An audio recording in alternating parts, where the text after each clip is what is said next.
Foreign funding case میں تحقیقات کے معاملے پر سابق وزیر اعظم عمران خان نے وفاقی تحقیقاتی ادارے FIA کے نوٹس کا جواب دینے سے انکار کر دیا ہے۔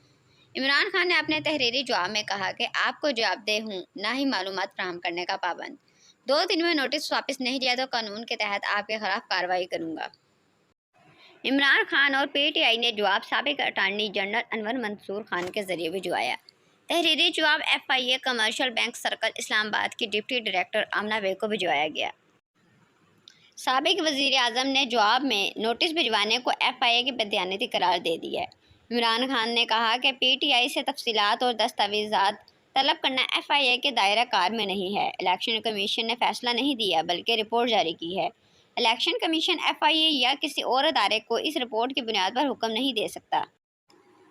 PTI چیئرمین نے کہا کہ FIA کے پاس پولیٹیکل پارٹیز آرڈر 2002 کے تحت کارروائی کا اختیار نہیں۔ جاری کیا گیا نوٹس FIA ایکٹ سے بھی متصادم ہے۔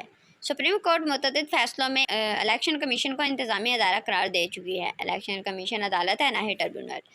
FIA کمرشل بینک سرکل نے عمران خان سے بینک اکاؤنٹ سے متعلق تفصیلات طلب کی تھیں۔